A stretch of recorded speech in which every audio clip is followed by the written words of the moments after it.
currently an international student in the UK. So we'll also have a question answer session with them. I see Alison has entered. Hi, Alison. Hi there. Thank you for coming. How are you? I'm very well, thank you, Aisha. How are you? I'm good. I was just introducing the program to everyone. As you can see, Alison is here already, and that will be our format for today. If you have any questions, please don't hesitate to write in your question in the chat box below, and we will take in your question after the presentation of Alison. After the Q&A session with Alison, there will be experience sharing by international students who are currently in UK, and this session is going to be in Nepali. So so that there is no any kind of hesitation, you can ask as many questions as possible. So without wasting any further time, I would like to request Alison to start your presentation. Thank you so very much. And first of all, I'd like to say good afternoon to everyone. It's so lovely to connect with you. What I'm going to do is I'm just going to, if possible, I'm just going to share my presentation, which should hopefully come on the screen quite. Let me just get my detail. Yes, it's there. I'll just see if I can share this. Share. Okay. Okay. So can I just ask, are you able to see my presentation? Yes? Yeah. Okay. So just to welcome you to the University of the West of Scotland. Obviously, my name is Alison Anderson. I'm the Regional Manager and with responsibility for students coming from Nepal. And I work within the International Centre at the University of the West of Scotland. So what I thought we'd do is, first of all, just give you some nice images of Scotland, just to give you a nice introduction to what we're about. As you can see, some beautiful, beautiful scenery, some lovely landscapes. And I know that when I've been to Nepal, there's been some wonderful, wonderful sceneries there. But some of the other aspects with Scotland that perhaps appeals to you are some images of our very traditional buildings, Edinburgh and Glasgow there. Edinburgh is the capital city. Glasgow, although not the capital, is the largest city in Scotland in terms of student population. We've got some lovely Highland cattle, very traditional in Scotland. And also the third image in the screen from the left is the Falkirk Wheel, which is a real feat of engineering, connecting two very, very good long-standing canals, the Union Canal and the Forth and Clyde. And basically it's a sort of rotor system, so rather than boats coming down to different levels, but it's been classed as one of the feats of engineering. So we've got a very strong history of engineering and science in Scotland, and certainly throughout my presentation, hopefully you'll see some of the features that within our university, which makes it a very good choice to study at our university. Sorry, what I wanted to do now was just share a little video, if that's possible, of Scotland, the university offering that we have in general, but just to give you an idea of what studying Scotland is all about. Thank you.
Okay, so that was produced by the University of Scotland, and it's just to represent the very strong education that we offer here in Scotland. A little bit more about us in general. We're quite a small nation, although part of the UK. We are only a population of 5.4 million people. Some nice information for you. We have actually 3 languages: English, which is the most commonly spoken, but we have a traditional language called Gaelic, and also Old Scots. And some of our literature from the way back, Robert Burns, oftentimes writes in Old Scots. An interesting fact about Scotland: we have over 790 islands around the coastline. Around 100 of those are inhabited. And if I show you this map, this just gives you a little indication of all the islands that are around the coast of Scotland. But what you will notice within this particular slide is the fact that we're one university, but we have 5 campuses. We have a campus in Paisley, which is where I'm based out of. We have a campus in Lanarkshire. We have a campus in Ayr, in Dumfries, and we also have a campus in London. We are a student population of over 19,000 students with 130 nationalities across our campuses, so a very diverse student population. And we really, really embrace the international aspect of our university. The university has 4 academic schools: our School of Business and Creative Industries, our School of Computing, Engineering and Physical Sciences, our School of Education and Social Sciences, and our School of Health and Life Sciences. And within those, there's a broad range of undergraduate and postgraduate programmes. So our Paisley campus, as I've referenced, that's where I'm based out of.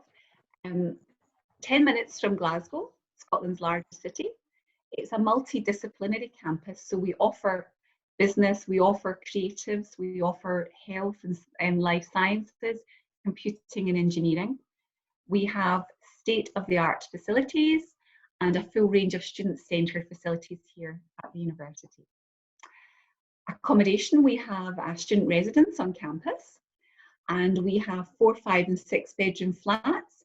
Each room has an ensuite bathroom, and the only shared facilities that you have are the shared kitchen and lounge areas. Should you decide to stay in our accommodation in Paisley, there's no travel journeys. I am conscious, certainly with our existing Nepalese students, that they like to stay perhaps with host families, or they like to share a house together, and that's absolutely fine. And I know that certainly colleagues at Bizz Education definitely like to provide all that support for students who choose not to stay in our university accommodation. But it's an option that's there for you if that's something you would like to do. An image here of our Paisley campus with some of our international students. This is our hub area, which is a one-stop shop for our students. So when you arrive at the university, when you're enrolling, you'll have colleagues that will be able to assist you with your enrolment, sort of online enrolment that you can do. If there's any problems, you just go to colleagues who are located in the hub. Any financial related issues, anything to do with your classes, academic support, colleagues will be there to assist you. Now our Ayr campus, just to give you a flavour of all the different campuses that we have, down on the southwest coast of Scotland, about 45 minutes from Glasgow. Some wonderful facilities for our students, primarily our students from education, our School of Education, so student teachers, childhood studies, students who are coming to do the creative industries like filmmaking and screenwriting, will also be there, but we also do have some nursing programmes down there as well. Again, we have on-campus student accommodation for our students, but again, there are opportunities for students to stay off campus as well. It's a very beautifully purpose-built campus and lovely greenery and lovely surroundings with the river running at the side of it. So it's very, very nice relaxed atmosphere for our students, a very open space inside as well, and we feel that our students really benefit from the wonderful sort of layout of our student campus. Our Lanarkshire campus is probably our newest one. It opened in September 2018. It's located within an international technology park with state-of-the-art facilities for our students. A number of our Nepalese students are based there doing programs such as cybersecurity, Master of Public Health, and some other business-related programs as well. But as you will see in the following slides, it's a wonderful facility for our students to be able to enjoy their learning experience with us. So this is the entrance to the campus, and this is a very modern state-of-the-art. This is our atrium area when you first come into the campus. A nice reception area for our students to meet, and there's coffee areas down the stairs. And just some of the images of the technology, the biosciences, biomedical sciences that are happening within our Lanarkshire campus as well. A lot of research going on. Some of the truths that we have: we are here for our students. We are an international university. One of the key things for us is that graduate careers. Hello? Sorry about that, Alison. All the students, please do mute your mic during the presentation, and please write in all your questions on the chat box, and after the presentation we'll be taking all your questions. Sorry about that, Alison. No problem, Ursula. Thank you so much indeed. Yes, the key factors: we're here for our students, but graduate careers are really important. So what you'll notice throughout the presentation and throughout the images that you see, we very much are focused on practice learning. So we do theoretical classes, but we oftentimes will really encourage our students to go into the labs to conduct some research or to do some work. Very much focused on how are you going to put this theory into practice at the end of your studies, so that you are very attractive to employers. Okay, so we really do welcome international students from all over the world, as you've seen in our previous slides, but very, very much connected with private, public and global partnerships.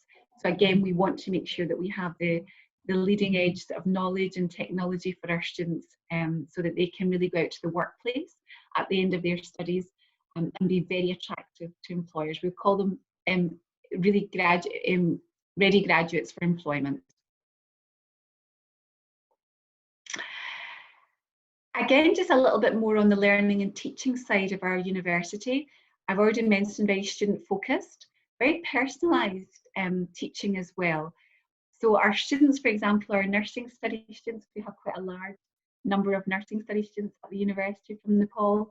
They know their tutors so well. They regularly just, you know, if they've got anything they're anxious about, whether it be their coursework or anything to do with their learning, they feel that we have what's called an open door policy, where students can come and just tap on the door of the academics room. If they're available to speak with them, they'll absolutely do so. If not, they'll just ask them to make an appointment. But by and large, we feel that we offer the students the support that they require throughout their teaching.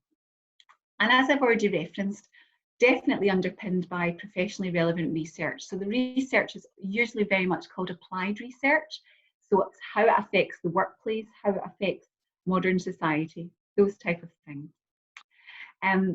Obviously our staff are very flexible in their approach, and the technologies and the interactive learning studios that we have, and we feel really help our students throughout the course of their studies.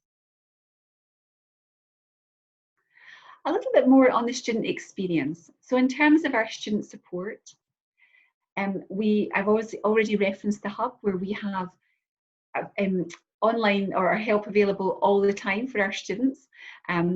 Within that hub area, in the upper levels of that building, there's our student library, where you have lots of online resources as well. So generally open very late during the workday, during the working week, and also at weekends. So there's always a member of staff available for you to provide you with a level of support. We also have our Students Association. It's run for our students, by our students, and it covers a whole range of clubs and societies. If you want to, perhaps if you're interested in reading, there's book clubs. If you're interested in sport, there's every sort of sport available. depending on what you like, whether it be cricket, football or soccer, rugby, whatever type of sport that students like to engage in. We have a club or society, and if we don't, and you want to form a club or society, you just get a group of friends together and you can form your own club and society. So it could be that something that you particularly enjoy and your friends do is contact our Students Association. And in terms of sport, I've already referenced lots of teams across the various sporting areas. And generally on a Wednesday afternoon, we have what's called inter-university sporting competitions, where generally there's less teaching, if perhaps no teaching in certain areas, so that students can participate in sports. We recognise it's very important to have a nice balance between studies but also recreation as well. So we feel that our students have a nice rounded out student experience.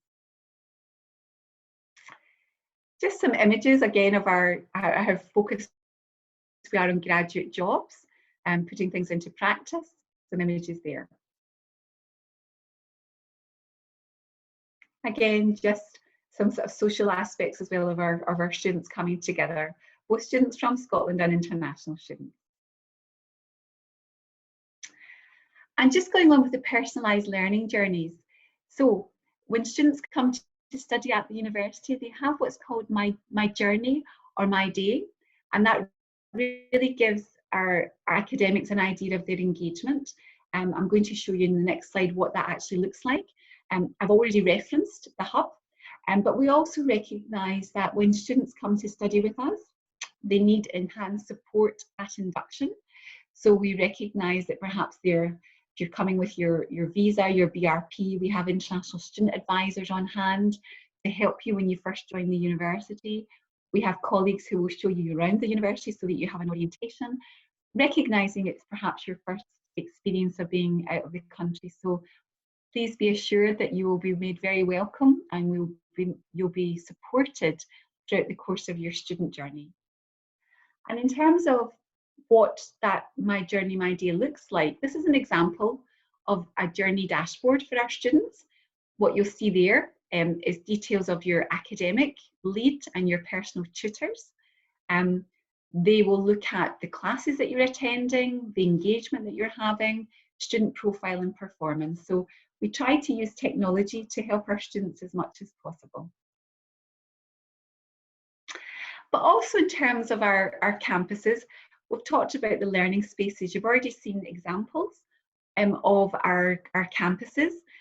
For our students from Nepal, as I've mentioned, most of them come into our Paisley Campus, which is where I'm based. But a number of them who are maybe doing things like public health and some other nursing or even business related programs, cyber security, perhaps if you're interested in the bioscience, biomedical fields, our Lanarkshire Campus is where you would be based, and lots of modern learning environments. Really what we want to do is enrich the journey, our educational journey for our students, but also ensure the well-being of our students as well. That's critically important throughout the entire process, is that our students feel supported and well looked after during their time at the university. But also, as you've probably seen in the images of our campuses, the design of our buildings and the classroom environments really directly affect student achievement. So what you'll see in our campuses are bright, airy spaces, very bright, airy classrooms, learning environments, because we recognise that students thrive in those types of environments. And so throughout the course of your studies at the university, we hope that you will benefit from all the things that we've thought about to enhance your student experience. And within our Paisley campus, although it's perhaps one of our older campuses, again, you've seen from the images that we have very bright light environments, but lots of technology to support your student learning. That's the end of my presentation. I've just got a little image here of what we're hoping for our students to achieve at the end of that, which is graduation or convocation. And here's an image of some of our students who have graduated with their degrees, whether it's their undergraduate degrees or their postgraduate degrees, and really getting ready for their future. Hopefully work-ready graduates for the future with good employment prospects. So that's the end of my presentation. I'd be happy to, happy to take any questions from you next. And Ursha, if you just let me know when you want me to stop sharing this presentation and to move on to the questions, just let me know, okay? We'll move on to the question answer session. Bani, are you ready? Yeah, of course, I'm ready. Hi, Alison. How are you doing? I'm very well, thank you, Bani. It's so lovely to see you again. Yeah, Alison, same here. Thank you so much for joining us. We'll have a question answer session starting. Shall I start? Please do, yes. And I just want to start by saying there's some questions that I may not be able to answer at this particular point if it's related to start dates and things like that, but what I can answer, I'll do my best to. If I can't answer a specific question, I'll make a note of that and I will certainly go back to come back to you with the answer to that, if that's okay. As you can appreciate, this is a non-standard academic session. So if there's new questions which I need to go back and ask colleagues about, I'm happy to do that. Okay? Yeah, sure. Thank you so much. One of our students wants to know that she's from management stream and she's asking, can she join for computing course in bachelor's degree? Okay, so just to give you an idea, is it undergraduate or postgraduate management? I think she has completed intermediate level in management and she wants to pursue a course for bachelor degree, computing course. A computing course. So generally what would happen is that we would send your application with all your supporting documentation to the particular academic program lead. So for example, if you've been doing one particular discipline and you want to move over to another discipline, and you're wanting to maintain perhaps advanced year standing, the academic would need to look at your transcripts and the number of modules that have been covered in his or her specific area. It may be that they may be able to offer you it, but it may be from the beginning, perhaps year one entry. I think the key thing for us to do is, if you're moving discipline, is for you to submit full academic transcripts for the academic program lead to have a look at in the first instance. Okay, so program leader will answer about it, right? Yeah, they'll ultimately make the decision. Yes, thank you, Alison. Thank you. Who's that? Thank you, Alison. The next question is by Supriya. She's asking regarding confirmation of her. It's regarding confirmation of her place. Once she has received her offer letter, does that mean her place is confirmed, or does she has to do something regarding it? Okay. Well, thank you, Supriya, for your question. It's a very good question. When you receive an offer, you will either get a conditional offer or an unconditional offer. If you have an unconditional offer, you have met the conditions of your academic requirements to study at the university.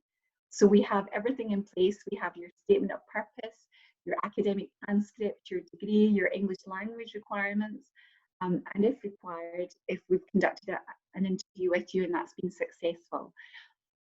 In that instance, the next process is to move on to the process for applying for your CAS, which will then ultimately enable you to apply for your visa. So that's quite a straightforward one for those who have met your conditions and have an unconditional offer. For those students who have a conditional offer, they still have to meet certain academic conditions. And so, for example, we may still be waiting for a copy of your degree certificate or a copy of your academic transcripts, perhaps for your final year, if this is the final year of your studies. So up and until you actually meet the academic conditions, the university will have you on what's called a conditional offer, okay, until you meet those conditions. Once you meet the conditions of offer, we will issue you with an unconditional offer. And again, that will then enable you, that sends basically the trigger for you to then start progressing towards your CAS. Thank you so much, Alison. And one of our students wants to know about the gap yeah, that the University of West of Scotland accepts, and what sorts of documents experience later. I think she has got some years of gap, so she Yeah. wants to know about that.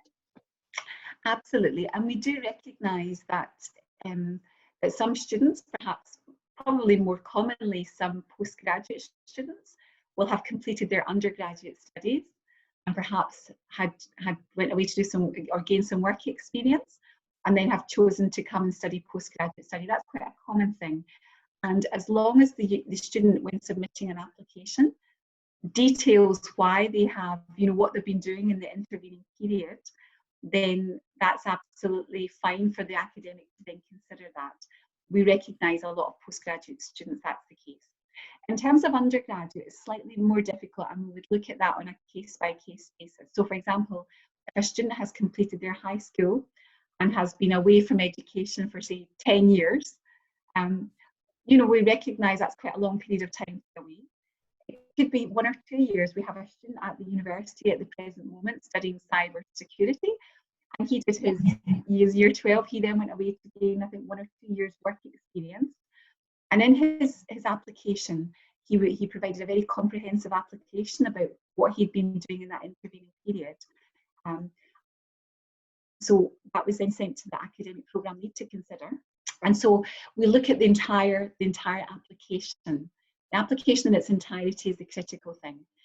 What's less common is for a student who has done their high school qualification, but then deciding after 10 or 12 years to come and do study. I would say that's definitely one where we'd have to more serious consideration of, and probably less likely. But 1 or 2 years, it's something that we would look at on a case-by-case basis. Thank you so much, Elisa. Okay. Thank you.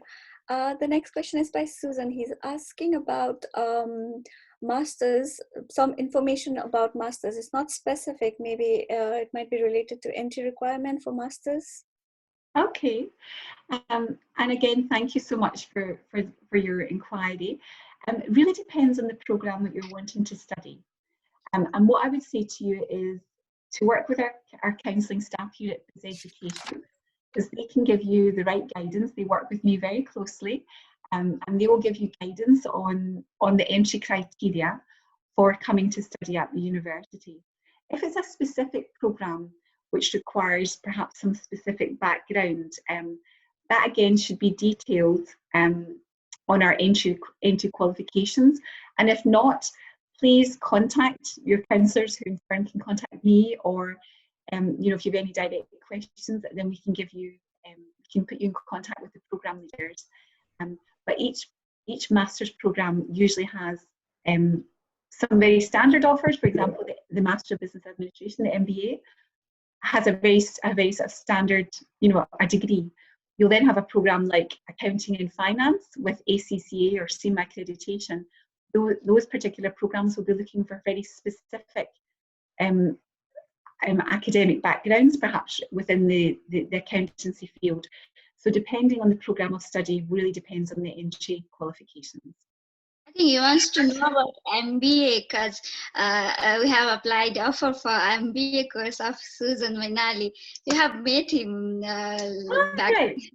Yeah, absolutely.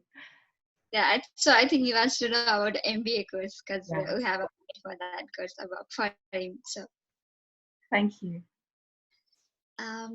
So Sagar, we have another student, Sagar Saha. He wants to know about the students who have MBA.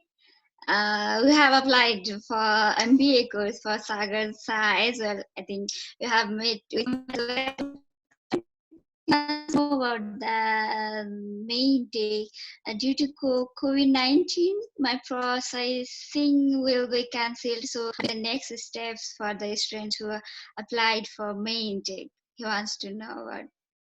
Okay, sorry, Bani, I just missed the first part of that question. Can you repeat that for me, please? I know it's to do with MBA main intake, but I just missed the first part of that question.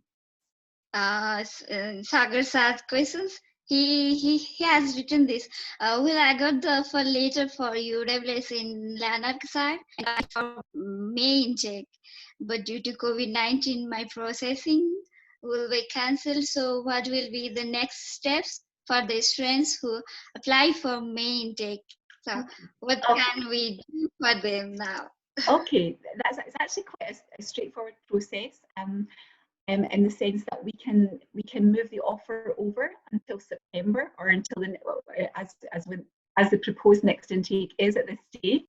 So what we can do, if you contact us, if the counselling staff at Bizz can contact us, and I know that already there has been a number of communications for decision letters to be moved from May until September. My colleague Laura is looking at all of those at the present moment, and so hopefully, for students who were given an offer in May, it should be quite a straightforward process to move across until the next feasible intake. So there's no new application required. We should be able to move that decision across to the next intake. Hopefully. Thank you. Yeah. Thank you, Bani. The next question is by Anisha. She's asking about job opportunity within the university. Could you let us know about that also? Yes, so as I referenced in my presentation, we really want to get our students who are work ready graduates, and so part of the process is that we recognise that students are entitled to gain some work experience, and indeed their visas. Most international students have a note on their visa saying that they're eligible to work up to 20 hours a week during term time and full-time during vacations. Now, the majority of our international students to date have sought employment out with the university, but there are some jobs within the university that students can avail themselves of. What I would suggest is when you join the university, we have what's called student services, and within student services there is a careers section within that, and normally that section, that team would post jobs that are available both within the university and out with the university. So with that in mind, what I would encourage you to do is when you join the university is to connect with all of our student service team and let yourself be known to them, tell them what you're interested in doing, and they give them your contact details and they will connect with you and post out details of potential jobs that are available, both out with the university but also within the university. Thank you so much, Alison. Okay. We have another question for us from Supriya. She wants to know about does university conduct any precast interview? If yes, is there any chances being rejected in it? Oh, well, certainly to date, and again, the counsellors and Bizz Education will confirm this, is ordinarily I would come out to Kathmandu to meet students, and I normally come out 2 or 3 times a year, which I really enjoy. And we talk through obviously the programme and the different things that you potentially could be asked. And then when I have an initial meeting, it's a very light interview, you know, why have you chosen to study UWS? But when we get to the CAS stage, what we like to do is just make sure that our students have all the support that they require, so that perhaps if they're asked certain questions, for example, you know, tell us about Lanarkshire Campus, that type of thing, we normally like to do either via Skype or via Zoom perhaps now, and then just a little conversation. We view it not as an interview as such. What we view it as is a support package for our students, because we want to feel that they can go into an interview, if they're asked, if they're called on for an interview, they feel confident that they have all the information about their programme, the modules within their programme. We send details of where they can access that detail, but also about their campus, what their accommodation is, why they've chosen to study at UWS. All these questions, we normally just do a little interview. If I perhaps following an interview think, oh, I think you just need a little bit more detail, or you need to go back and reference, I will send some more information to the applicant, just so that you're prepared. But what you shouldn't also forget is you've got a fabulous team there in country our Bizz colleagues who are amazing. They do a huge amount of work with you prior to CAS, prior to you submitting your visas. They have all the information from the university. They provide so much support for you, and they certainly guide you so that you can be successful in your interviews, should that be necessary. But certainly don't view it in a fearful way. What we're trying to do is support you as best we can, so that you have all the information about the university that you require should you be called for an interview. Thank you so much, Alison. And yes, we would also thank you very much for, you know, having this constant communication. We whenever we require any kind of help, you're always there to help. So thank you so much for that. So moving on, it's regarding second UK master's degree. Does the university accept that? Again, we will consider students with a second master's. What I would say to you is, if you already have a master's and you're wanting to come and do a second master's, what you have to demonstrate is that it's academic progression. So what we would normally do is we would send it to the programme leader within each academic school, and through your very strong statement of purpose, you have to demonstrate why you want to do a second master's. Now, from a UKVI perspective, a student who's done an undergraduate, then moves to postgraduate, then moves to in the next level, which could be DBA or PhD. So a student coming to do a second master's has to demonstrate has to have a very strong rationale as to why they want to do that second master's, and the academic programme leader is the one that would generally approve that to be the case. We've had a number of students who have maybe done a management degree, wanted to come on and do international management, and the programme leader has said it doesn't demonstrate academic progression, because looking at the modules that they've already covered in one master's, it's the same type of modules in our master's. So I would ask students prior to applying is to look very carefully at the content of the programme that you're looking to study.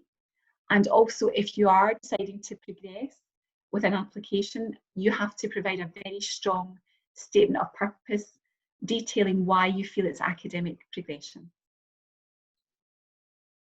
Thank you, Alison. And one student wants to know about scholarships. She's asking scholarship based on marks obtained in exam of each semester. Suppose a student has completed first semester of any course and gets good score. Does he get any other scholarships in? We only have a few. In fact, we have one internal scholarship, and I know that there may be some external scholarships available to students, but we have one internal scholarship, which is our UWS Global Scholarship, and I'm sure colleagues at Bizz will confirm this. We generally will just apply those to our students from Nepal who are coming to study with us, because we recognise that they've either been engaging with us, they've been coming along for our interviews, our English language testing, as and when it was appropriate to do so. And so we feel that that's a nice way to recognise and support our students from Nepal. We don't have any other sort of merit-based scholarships out with the UWS Global Scholarship. So it's a scholarship of £1,500 off the cost of your programme. However, should you decide to pay your tuition fees in full for the year that you're studying, there is an additional 10% discount that you're eligible for, which comes off the sort of running total, the balance of your payment once your £3,500 of your CAS has been paid. So generally speaking, a student who is doing, for example, one of our class-based programmes will get a £1,500 scholarship, which will bring tuition fees down quite considerably. So from £13,000 down to £11,500, then take off another £3,500 from that to get to your total, your sort of remaining balance, and a further 10% will come off of that remaining balance for your tuition fees. Okay, I hope that answers the question. Sunita Tamang, she got an offer letter, conditional offer letter, mentioning that it's 13,000 GBP, 13,000 pound. But it seems that yesterday she got another offer letter saying that the tuition fee is 16,000. Okay. So she wants to know which is correct, and yeah, Okay. regarding So, that. can I ask which particular program was that for? Sunita, Bani, do you know which program? Master in Public Health, MPH. Okay, so Master in Public Health. What I can do, I have tuition fees here, and let me just double check. Generally, I'm just going on last year's sort of figures. If you just give me 2 seconds, I'll just double check the fees that I have here. Okay. Sure.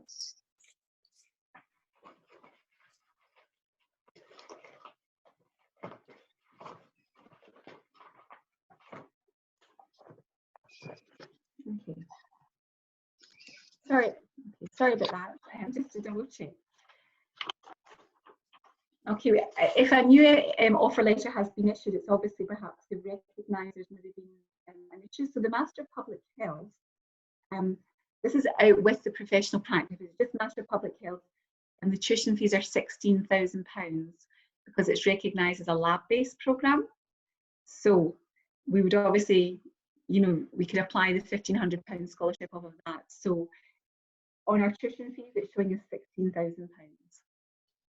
Sorry, Alison, did you say it is 16,000 pounds? Yes, was on her second offer letter? She got another second offer letter yesterday, and in that it was 16,000, but previously she got something related to 13,000.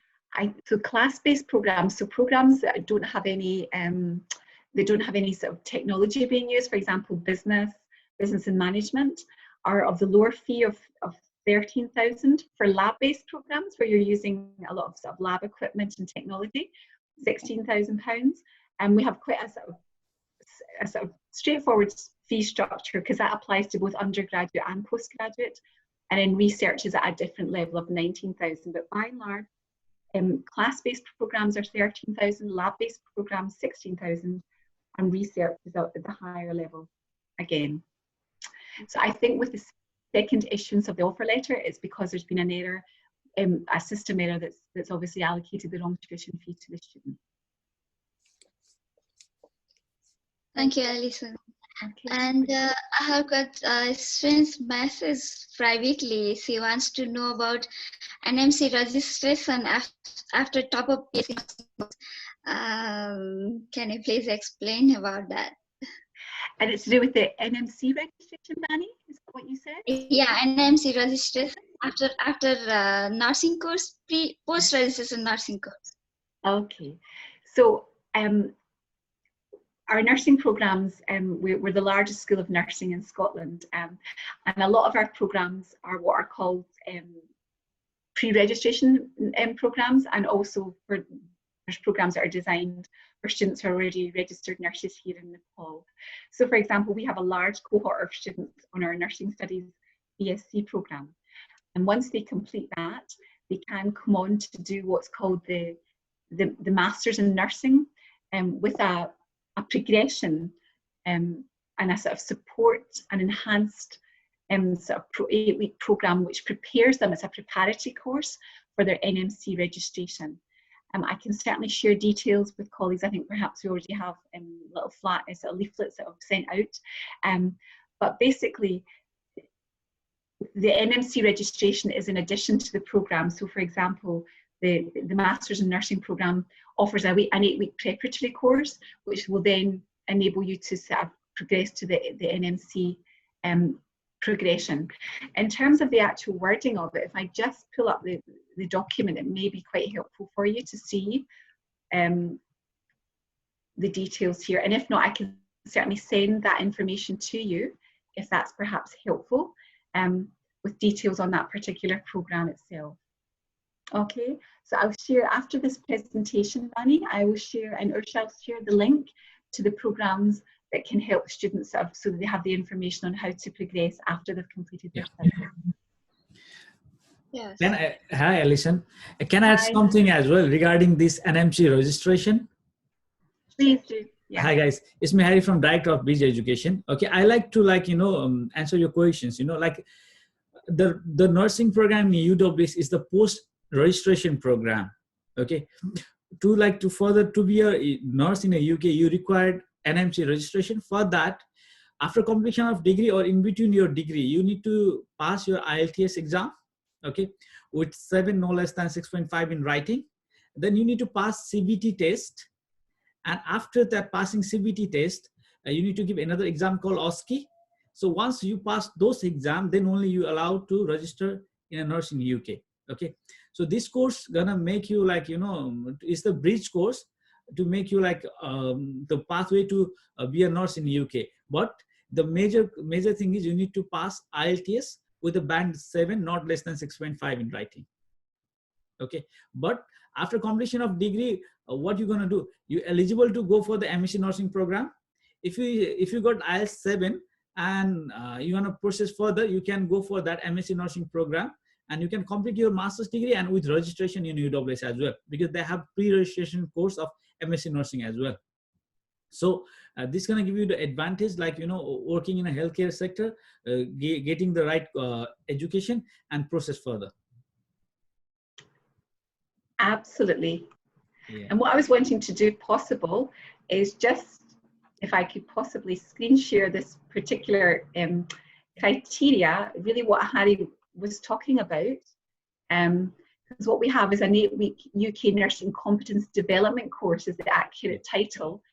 If I just screen share this with you, it might be helpful for you to see that. So if you bear with me a second.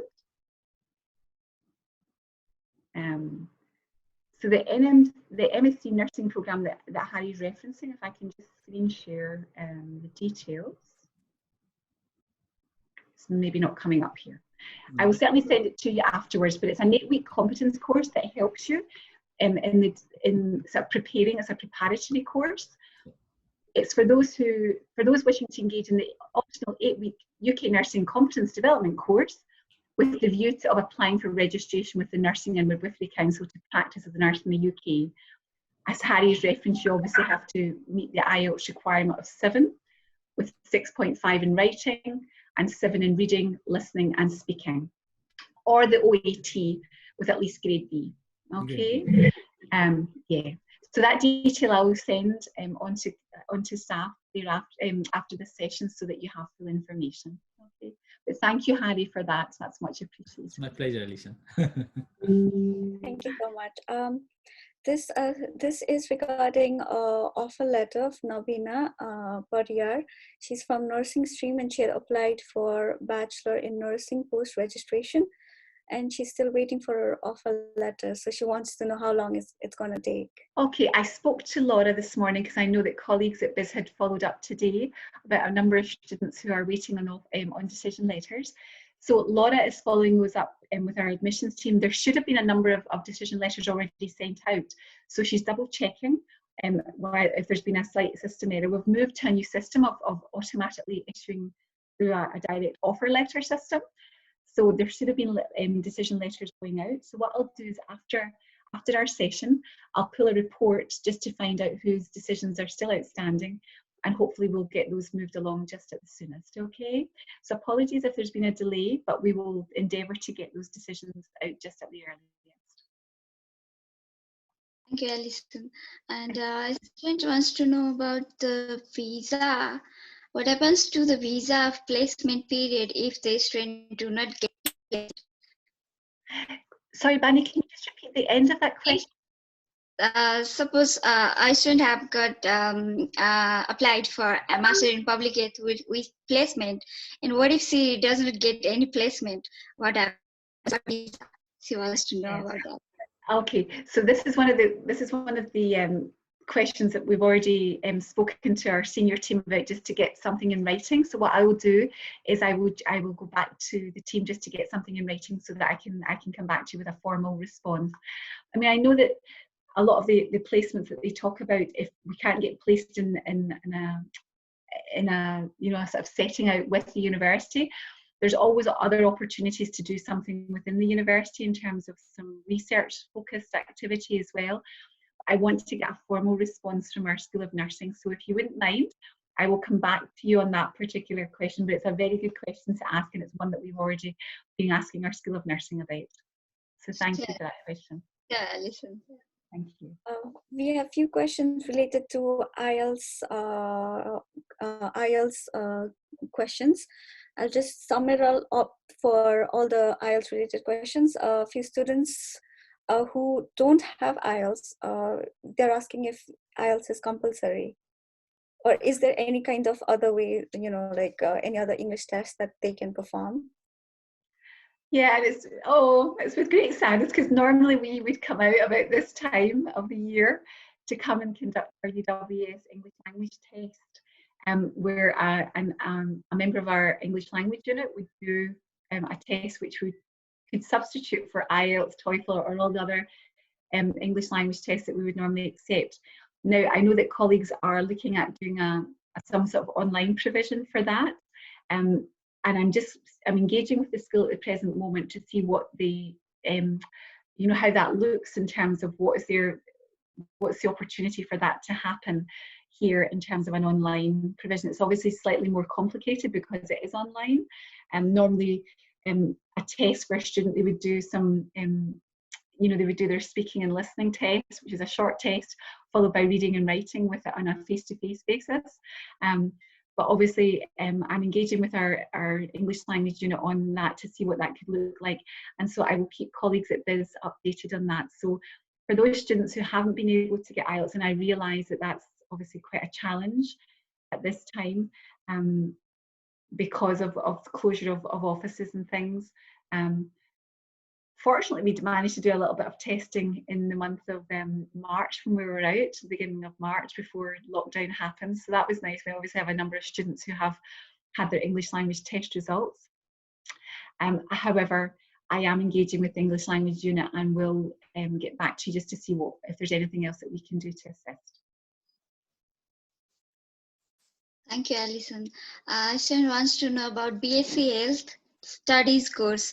Do you have any course available related to that in health studies?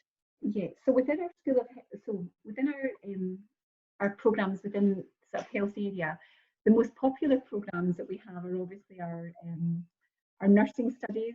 We have professional health studies as well. But what we really want to do is look at the academic background of the students. So has the student provided any information on the background that they have? Have they got a PCL or something like that? I think we have to ask him.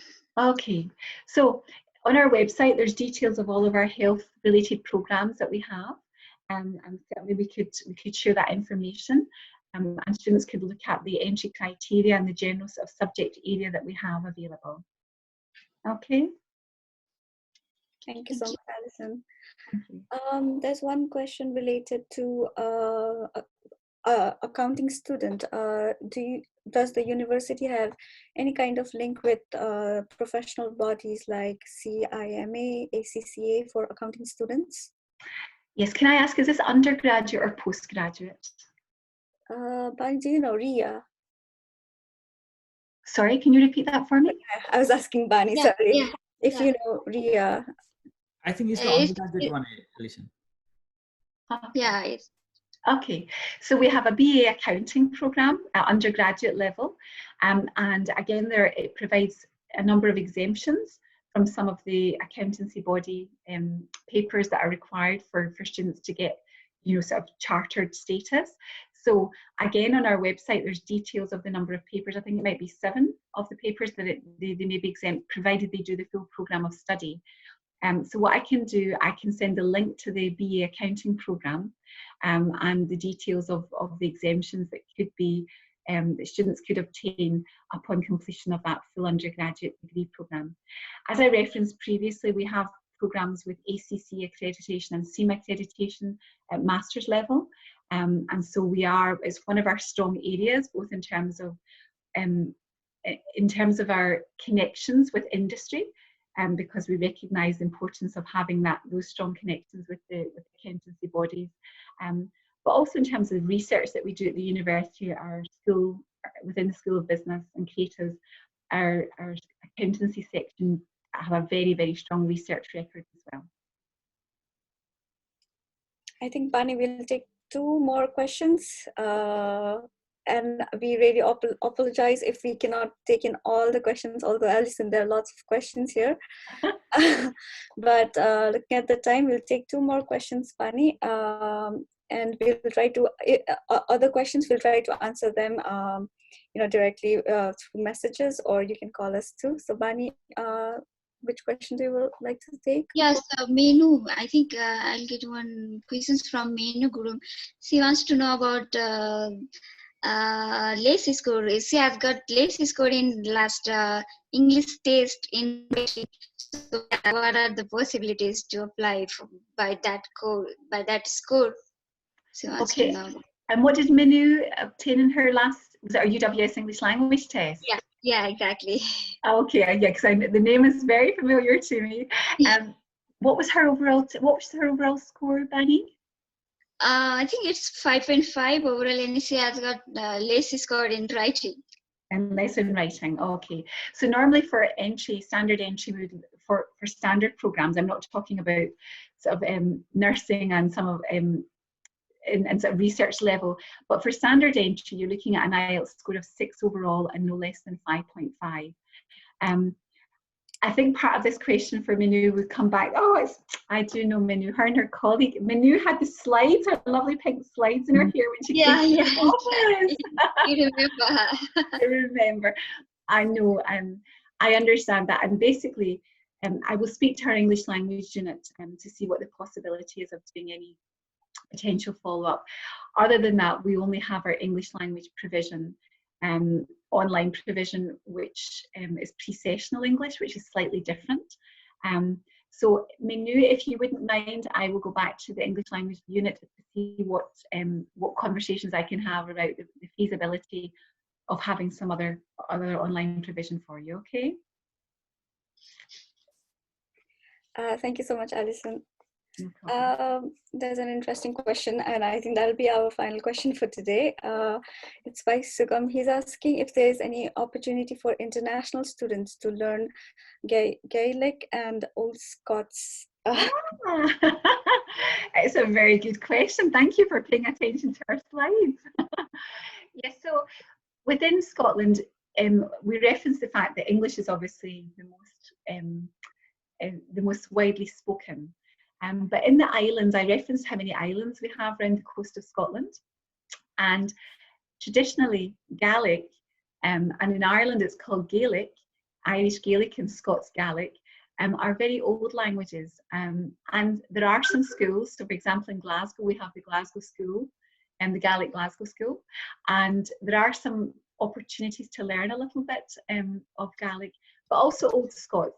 And what you'll find is when you come to study at the west of Scotland, you'll hear perhaps some poetry from Robert Burns, the Bard of Scotland. Some old Scots words will be used, but they're generally not the type of words that you would have in everyday conversations. But certainly it certainly enriches your experience of being a student in Scotland. So certainly we could provide some guidance and pointers to how to go about learning a little bit of the more traditional languages. And thank you so much for your interest. That's so lovely to hear. Yeah, I would like to ask another strange question because she's curious about that. She wants to know about how it will go due to this pandemic, as she has received this and how COVID-19 will affect for next intake, or how university is planning to pursue further intake, September or anything else. Yeah, and unfortunately, this is one of the questions that I can't answer at this stage because we're just waiting for further guidance. As you will know from the decision letters that are coming out, we are just progressing as normal. At the present moment, colleagues at the university are working from home, so I'm working from home at the present moment, and we're obviously all having to socially distance. As soon as there's any updates from the university, I will inform colleagues at Bizz, but we're just waiting to hear. I mean, obviously we have to wait on the government as well to make those decisions. So as it stands, we're still encouraging students to make applications and to continue with their progress with their applications at this stage. And as soon as we get any further updates, we will inform colleagues at Bizz, who in turn will inform their students. I'm afraid at this stage we just have to wait and see what comes out next, and we obviously have to follow the guidance from the government and from the university thereafter. Exactly. Thank you so much, Alison. Oh, yeah. I think a few other students were also asking about the same intake, like Prince here was asking me about the same thing. So I hope, Prince, you got your answer. So Yeah. now, Alison, we'll move forward to our second round, second phase of the webinar, which will be our students who are currently we have students from the University of West of Scotland too. We have Tamanna here with us, and she would, I would like her to share some of her experience with regarding the university. And after that, we have other few students as well. And I think I've already mentioned, Alison, to you about this, that the next session after Tamanna will be in Nepali. And we will surely send you a report of what the student had asked and what they've shared. So it would be all right for you to join, or you could listen to us. So that would be all right. Okay, well, I listened to Tamanna's presentation first, and then I will go off after that. Is that okay? I can leave. And what I will do just for the students, just to thank them so much indeed for their kind attention and for their very good questions as well. I will respond back regarding the questions around English language testing, the question about health studies. I'll send the link, and also the industrial placement question from the MP8.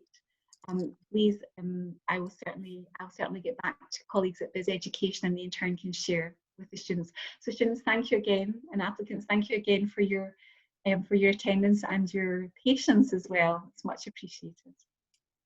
Thank you so much. Thank you so much, Alison. Tamanna is here. Hi, Tamanna. Hello, everyone. Thank you so much for coming. Thank you. So, shall I start? Yes, sure.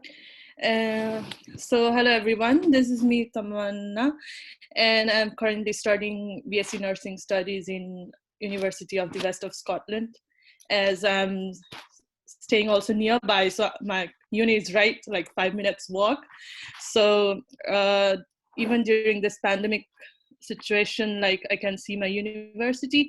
And so talking about my experience, like I started my course in January intake, and then so during that time there was no one in my course, so it was a bit difficult for me to like cope up with everyone, and to know about my program leader, to know about the services of university. It was a bit hard for me, although I got some orientation in the beginning, but later it was pretty hard for me. When there will be like some group of friends, then it gets easier to understand everyone.